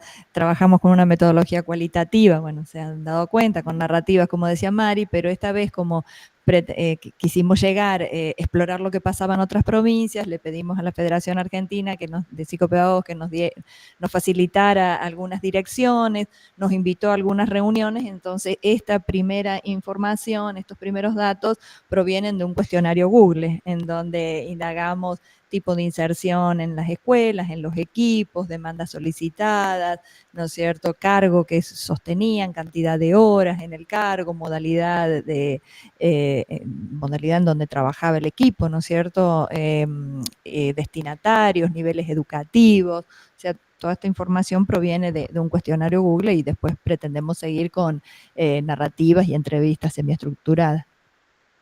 Bueno, muchas gracias, chicas. Les damos un aplauso a ustedes también. para cerrar esta mesa, nos acompaña desde Colombia. ¿Estás por allí, Jimena? Sí, buenas tardes.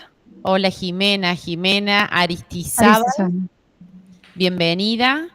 Jimena nos va a compartir su ponencia que se denomina Desafíos curriculares en medicina hacia una formación sensible a la otredad y a las determinantes sociales en América Latina. Bienvenida, Jimena. Bueno, muchas gracias. ¿Para todos me escuchan bien? Aristizábal, exacto. La primera, sí. Sí, perfecto. Te damos la palabra, Jimena. Las que organizan, sí. Buenos días, buenas tardes para todos. Mi nombre es Jimena Aristizábal, yo soy médica, estoy en Colombia, soy parte de la Universidad de Manizales en Colombia. Soy candidata a doctora en formación en diversidad y pues estoy, digamos, dentro de mis proyectos doctorales y las investigaciones que he llevado durante el proyecto pues como médica en formación. He intentado pues hacer estos estudios sobre desafíos curriculares en medicina. Ustedes saben que clásicamente pues como que el médico se ha enfocado siempre de pronto en la enfermedad, ¿cierto? Entonces muchas veces los médicos dejamos de entender mucho al otro y por eso pues sale esta parte de desafíos curriculares en medicina, que queremos pues que la formación médica sea sensible a la otredad y a los determinantes sociales en América Latina. Si lo puedes, entonces pues ahí están mis datos, bueno, por si de pronto pues, me quieran acompañar pues en este recorrido. Entonces, ¿cómo queremos pues hacer una reflexión crítica sobre estos desafíos en la formación médica en América Latina? Me entré a una parte ética y social para entender todas las desigualdades en salud, en la diversidad cultural, en las realidades territoriales, porque lastimosamente los profesionales de la salud no estamos muchas veces muy atentos a las dificultades que tienen las personas para acceder al sistema de salud o a entender su contexto, sino que nos enfocamos simplemente en la enfermedad y muchas veces no entendemos el contexto. Siguiente. Entonces, para entender pues qué es la salud, la salud es un estado completo de bienestar, tanto físico como mental, como social, como ecológico y espiritual, y pues no es solamente la ausencia de enfermedad, ¿cierto? Entonces, según la OMS, pues tenemos que tener un entorno de bienestar que también tenga que ver con el entorno, el medio ambiente y la parte espiritual y las conexiones sociales que tengan las personas, porque si hay un desequilibrio de esto, pues obviamente se nos va a ver afectada la salud. Y por eso partimos de que tenemos que entender al otro, pues para poder hacer una atención interdisciplinaria y adecuada para las personas. ¿Siguiente?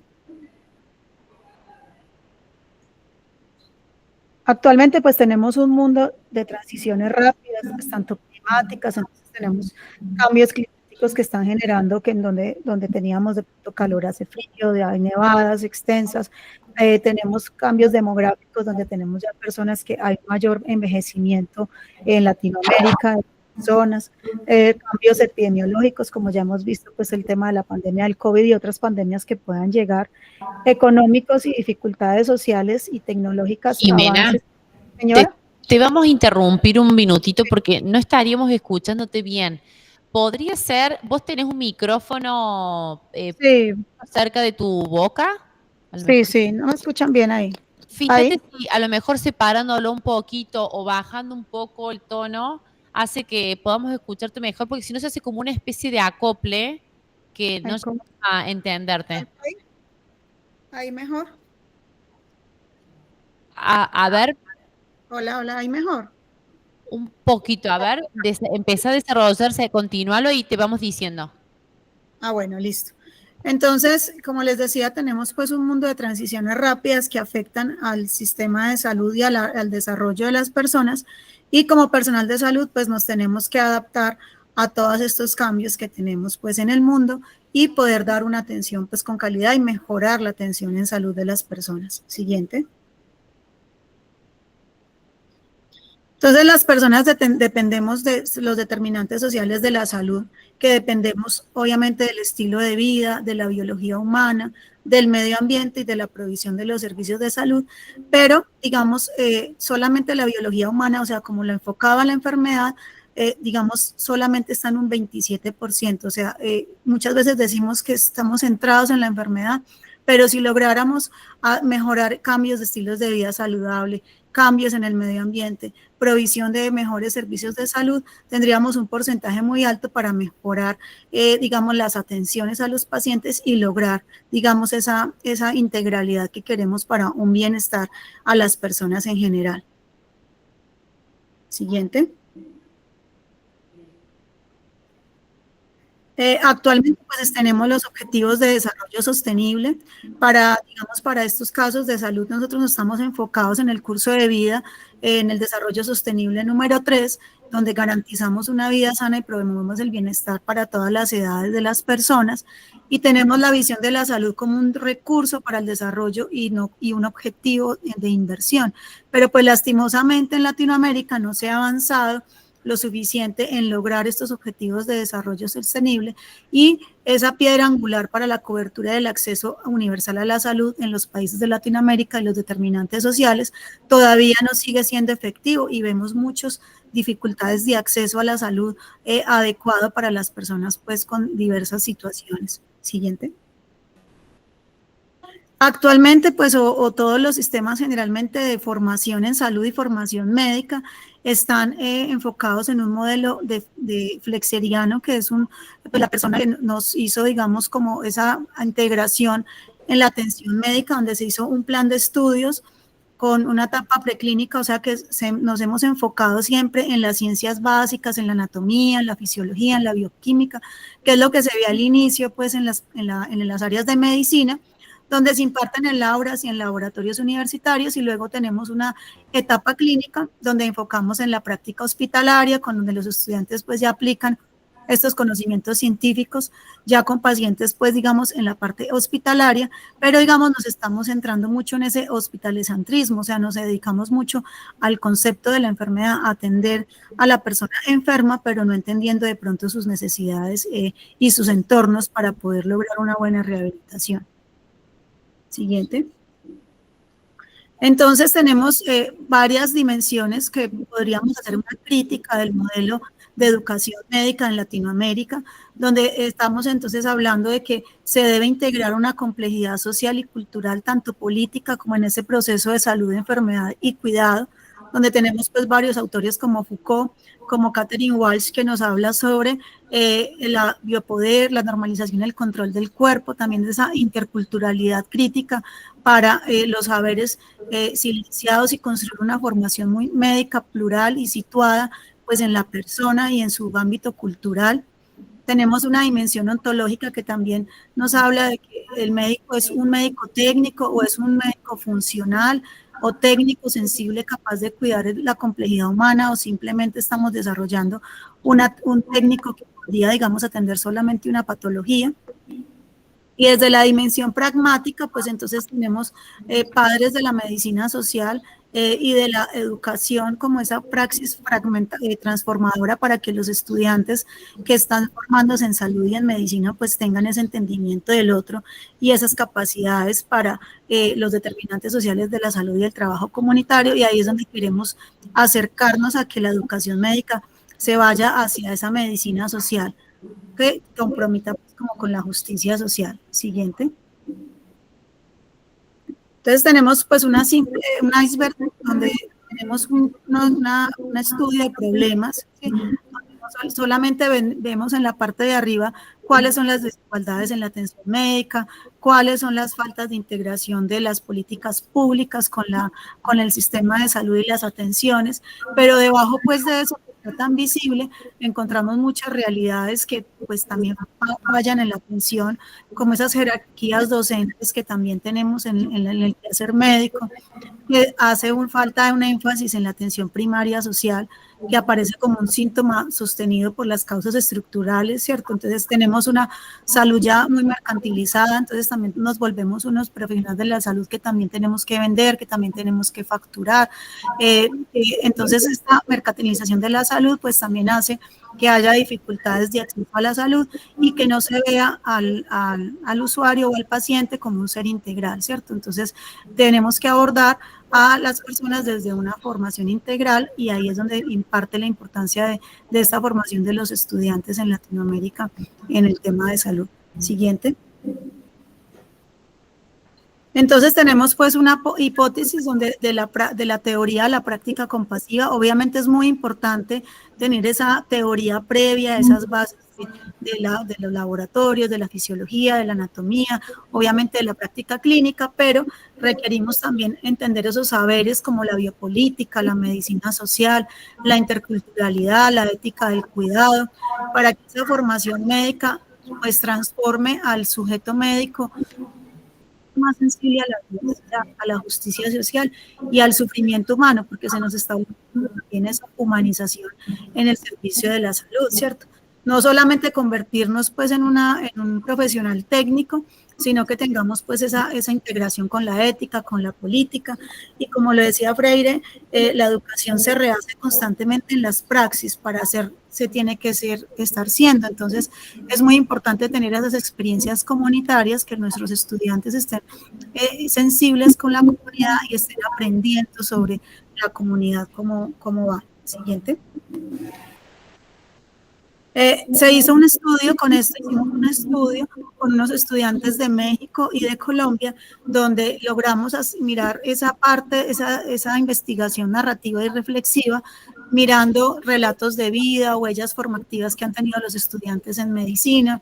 Se analizaron experiencias comunitarias, se hicieron encuestas y entrevistas a estudiantes y docentes de las universidades de México y Colombia en el tema de educación pues en medicina, y se revisaron los currículos médicos para revisar si realmente se incluyen estos temas de diversidad, de atención primaria social, de exclusión y de biopolítica y de políticas públicas en los programas de medicina, y encontramos que realmente hay muchas ausencias sobre estos temas y los estudiantes no logran entender, digamos, estos lineamientos. Entonces, tuvimos 5 universidades, 2 colombianas y 3 mexicanas, donde pues, educación médica como ASCOFAME, COMAEN y FACIMERA, que también está en Argentina, donde miramos los lineamientos de educación en salud. Sí. Entonces encontramos al analizar en este estudio que hay una crítica al modelo biomédico dominante, donde el sujeto médico pues está solamente en el aula o en el hospital, y le falta al currículo médico ese diálogo con la vida real, con los cuerpos, con sus historias. Tenemos una propuesta de transformación curricular a través de estos trabajos para una formación médica con un enfoque en diversidad, en determinantes sociales, en APS, en ética médica y en la comunidad. Y la idea es articular con políticas educativas y sanitarias a través de propuestas como la Asociación Colombiana de Facultades de Medicina en Colombia, que es ASCOFAME, o COMAEN en México y FACIMERA en Argentina, para lograr una apuesta de un currículo transformador donde se incluya todo este tema de enfoque en la diversidad, en los determinantes sociales y en la atención primaria. Siguiente. Entonces encontramos, pues, digamos, en las diferentes universidades, hicimos un análisis de cómo estaban los currículos médicos y qué deberíamos de trabajar, y pues en cada universidad salió las fortalezas, las necesidades y esas amenazas que tenían los currículos frente al tema, y sobre eso pues estamos trabajando para hacer una discusión curricular en cada universidad, liderar, digamos, en diferentes sectores de la formación en salud, para que estos temas, digamos, se incluyan en estos cambios gráficos que tenemos en el mundo, para incluir, y que el médico sea un médico que sea consciente de sus pacientes y la diversidad que tiene cada uno. Siguiente. Entonces, según la OPS y la OMS, la participación temprana de un alumno en todos los niveles de atención en una región de salud, de atención primaria, pues hace que las personas o los médicos sean más sensibles a las comunidades, entiendan mucho más de esa diversidad, esos migrantes, toda esa población que ha tenido tantas dificultades del acceso a la salud, y entrar a esa educación de profesionales donde la universidad sea como una parcería, como una integración entre la universidad, los servicios de salud y la comunidad, más que es una estrategia o meter una asignatura, digamos, como de relleno, o una asignatura de salud pública dentro de los programas de salud, es reconstruir esas relaciones entre la universidad y su entorno.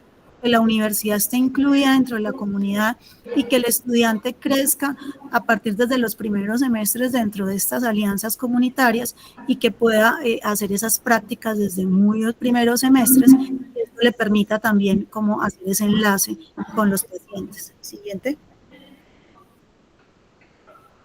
Entonces, también tuvimos una voz de los estudiantes, donde permitimos ese contacto con realidades diversas y reconocimiento de los determinantes sociales, habilidades comunicativas y escucha activa, aprendizaje desde el afecto y la personalidad, y una conciencia crítica frente al modelo biomédico hegemónico. Entonces, ¿qué quieren los estudiantes? Lograr esa escucha activa y lograr esas narrativas que requieren los pacientes para que sean entendidos y visibilizados. Siguiente. Bueno, ya para terminar, entonces, ¿qué recomendaciones y proyecciones tenemos sobre estas actividades de integración? Es integrar de una forma, pues, en la salud pública crítica, tener una comunicación y narrativas hacia el paciente, lograr una interculturalidad y determinantes sociales en la salud, que haya una ética situada y un cuidado comunitario, para promover una transformación colectiva y también lograr esos estudiantes, los docentes, las acciones académicas y las políticas públicas donde todos estamos integrados para dar una mejor salud y podamos, digamos, integrar todas las necesidades que tiene la comunidad para recuperarla. Siguiente.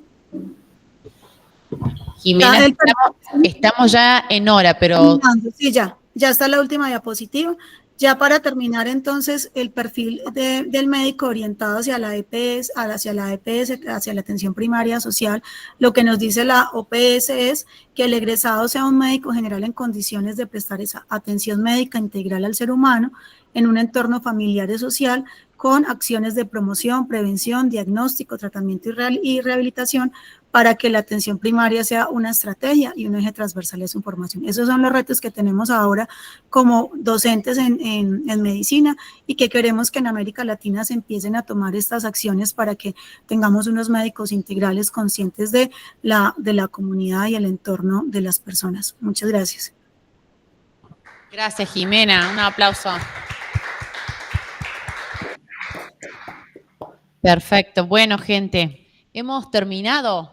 Se han acabado las ponencias y ahora nos toca cerrar. No sé si hay alguna pregunta que queramos hacerle a alguno de los expositores, desde allá, desde la virtualidad o desde acá de la presencialidad. Algo que haya quedado para preguntar. Yo me anoté como una preguntita que me parece que a lo mejor atraviesa a todas las ponencias, ¿no? Porque todos han hecho foco también en la formación de los profesionales. Entonces yo pensaba, bueno, ¿cuáles serían aquellos aprendizajes que se vuelven como imprescindibles para la formación de profesionales sensibles, ¿no? A la diversidad, a los derechos de las personas, porque cada una de las ponencias ha hecho foco en algún colectivo en particular. Entonces me parece interesante que podamos pensar en cada una de sus investigaciones, si tuvieran que hacer recomendaciones a la formación docente, ¿cuáles serían esos aprendizajes como imprescindibles que no pueden faltar a la hora de formar a profesionales comprometidos, ¿no? con los sujetos con los que abordamos y trabajamos a diario? No sé si tienen ganas de responder a alguna de la presencialidad o de allá por la virtualidad. Una de las cuestiones principales, me quedo pensando en tu pregunta, tiene que ver con que lo que abordamos teóricamente en los institutos de formación, en las universidades, se enlace permanentemente con la práctica, porque allí se hace cuerpo de alguna manera todas estas cosas que teóricamente vamos enunciando. Entonces el estudiante habla del derecho a la educación, bueno, pero ¿cómo vemos el derecho a la educación? ¿Cómo eso lo hacemos visible en las escuelas? Por ejemplo, ¿no? O la accesibilidad en el marco de nuestro proyecto. Bueno, ¿cómo eso se hace cuerpo en la práctica cotidiana o permite pensar otros modos de abordar la enseñanza y hacerse eco en su práctica? Entonces creo que ahí la relación teoría-práctica tiene que ser un proceso enlazado permanentemente. Y cuando uno dice la práctica no es solo poner el cuerpo, sino todos esos procesos de pensamiento, de reflexión que se llevan adelante, donde se ponen a jugar esos marcos teóricos. Diría Frigerio, como una cinta de bohemio, ¿no? Avanzamos un poquito y volvemos a nosotros. Y todo el tiempo estamos en ese proceso, ¿no? De avanzamos un poquito y volvemos a pensarnos profesionalmente y vamos creciendo en esa cuestión recursiva del aprendizaje en la formación. Parece que después de todo lo que conversamos, creo que, y haciendo énfasis también en los ejes del Congreso, ¿no? Un Congreso que pretende, o sea, que nos convocaba a pensar en la formación profesional, psicopedagógica, psicomotriz, de pedagogía social, de educación especial, bueno, una formación, ¿no es cierto?, apostar a una formación de un profesional comprometido éticamente, con un posicionamiento político, y que apueste a un posicionamiento y a la elección de paradigmas que permitan transformar la realidad, ¿no es cierto?, que permitan emancipar al sujeto. Entonces, un profesional que no detenta el saber, que no es el experto resolutor de problemas, sino que sea consciente de que posee un saber inacabado, ¿no es cierto?, que es necesario trabajar con el otro, colaborativamente. Un profesional también que tenga una mirada crítica hacia la dimensión tecnológica, ¿no? Que como decían esta mañana, la inteligencia artificial no va a resolver todo.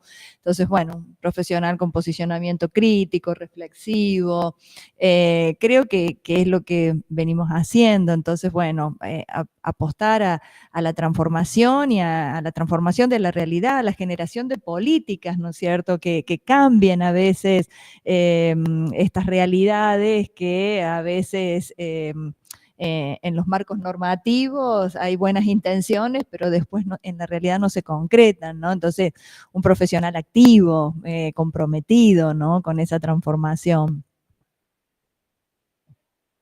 Sí, creo que coincido plenamente con lo que dijiste. En esa misma lógica, creo que nosotros como formadores de formadores, bueno, el Congreso con su temática nos invitaba a eso, ¿no? A cómo podemos revisitar nuestras disciplinas pensando no como expertos, sino pensándonos como con otros, como decía hoy Frigerio, que Jorgelina también la traía, en este sentido, ¿no? Primero revisarnos nosotros, nuestras prácticas, nuestros modos de mirar, nuestros modos de ejercer nuestros oficios profesionales, para después poder pensar que somos transformadores hacia arriba y hacia abajo, digamos, ¿no? Nosotros hacia nuestros estudiantes que se están formando a partir de nuestras clases y del saber que nosotros queremos compartir con ellos, pero también nosotros cómo impactamos hacia las políticas, ¿no? Porque eso es lo que va a permitir instrumentar, si no nos quedamos o en la declamación de lo que debiera o en el simple hacedores, y tenemos como que poder dialogar, me parece, en esas dos dimensiones, y creo que ese es un desafío grande que cuesta, ¿no?, articular. Entonces, bueno, creo que nos queda pensarnos en eso, que de este hacer nuestro no sea solo cuerpo, sino también podamos transformarlo en impacto hacia las acciones de otros en este sentido. Creo que cada uno lo fue diciendo en la especificidad de su campo, ¿no? Entonces, bueno, seguir repensándonos, creo que eso es lo que nos permiten estos espacios de reflexión de nuestras prácticas, pero también, bueno, cómo lo volcamos en nuevos desafíos que impacten. No, para que ahí está. Ahora,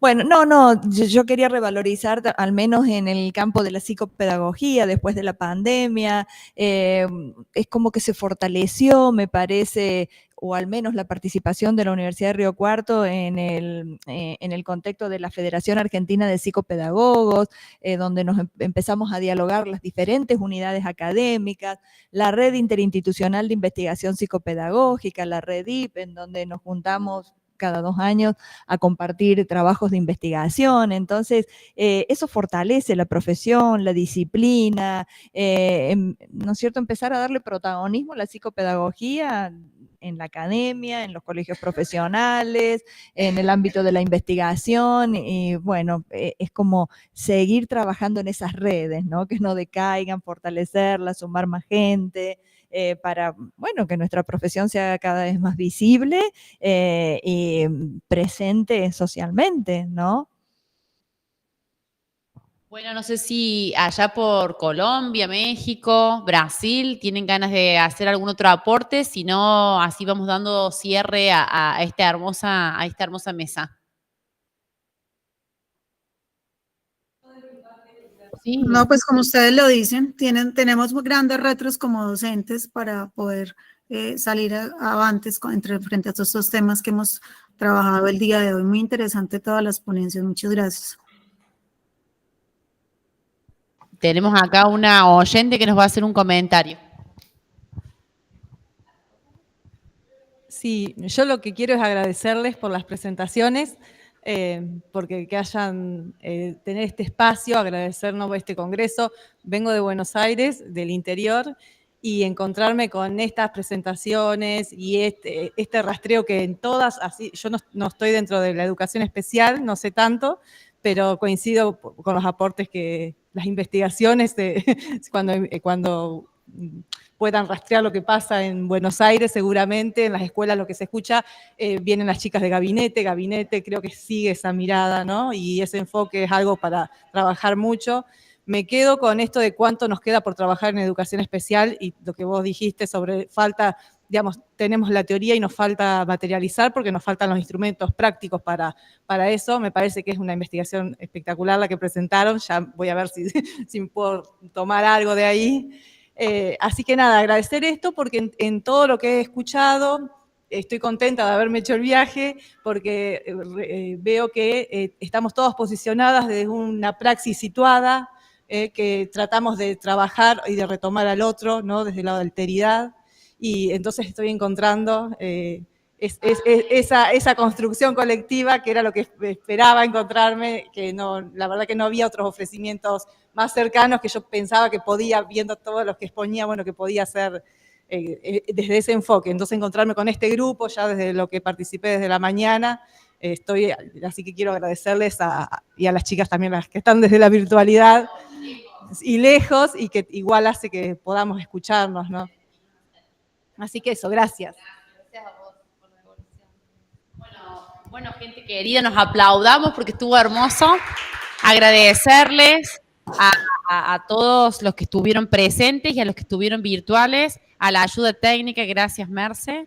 Así que un placer para todos, agradecer que estos espacios siempre nos llevan ganas de seguir andando, nada más ni nada menos. Así que bueno, un placer, gracias a todos y a todas. Chau, chau. Chao, que estén bien. Muchas gracias. Gracias a todas. Un placer. Chau, Elizabeth. Chau, Marisela. Chao, que estén muy bien. Chau, un gusto.